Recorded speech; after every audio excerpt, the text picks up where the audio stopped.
Hello বন্ধুরা, কাজল কিচেনে সবাইকে স্বাগতম জানাচ্ছি। আজকে আমি রেসিপি দেখাচ্ছি চিতি কাঁকড়ার টক। আর এই চিতি কাঁকড়ার টকটা খেতে বন্ধুরা খুবই ভালো লাগে।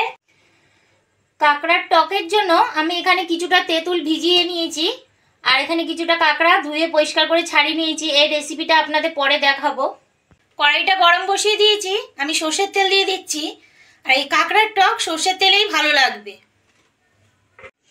তেলটা গরম হয়ে গেছে, আমি কাঁকড়াগুলো দিয়ে দিচ্ছি।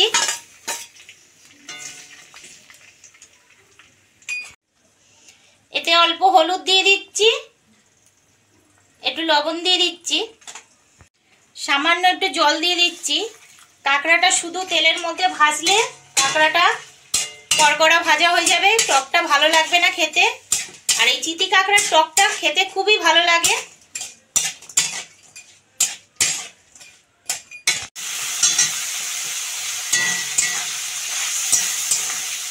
কাঁকড়াটা আমার ভাজা হয়ে গেছে, আমি নামিয়ে নেব।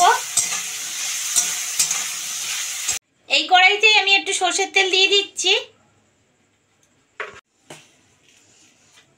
সর্ষে দিয়ে দিলাম, কালো সর্ষে। কাঁকড়াটা এতে দিয়ে দিচ্ছি।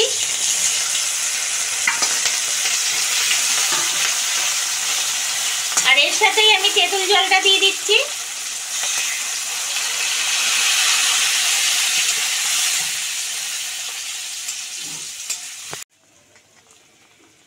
লবণটা দিয়ে দিচ্ছি, আমি হাফ চামচের মতন দিয়েছি।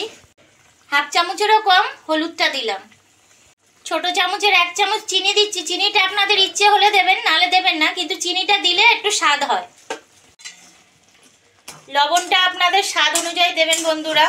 জিনিস যেরকম হবে সেই মাপে জিনিসটা করবেন। এটা আমার অল্প রয়েছে, সেই মাপে আমি নুন, হলুদ, চিনিটা দিয়েছি। এই টকটা বন্ধুরা করে দেখবেন, খুবই ভালো লাগবে। এতে আমি একটু জল দিয়ে দেবো।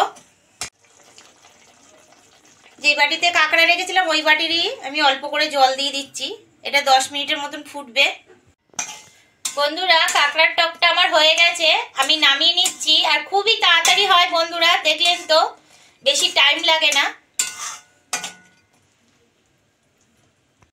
বন্ধুরা, কাঁকড়ার টকটা আমি বাটিতে নিয়ে নিয়েছি। আর ভিডিওটা কেমন লাগলো কমেন্ট করে জানাবেন, বন্ধুদের মধ্যে শেয়ার করবেন, আর আমার চ্যানেলটাকে সাবস্ক্রাইব করবেন।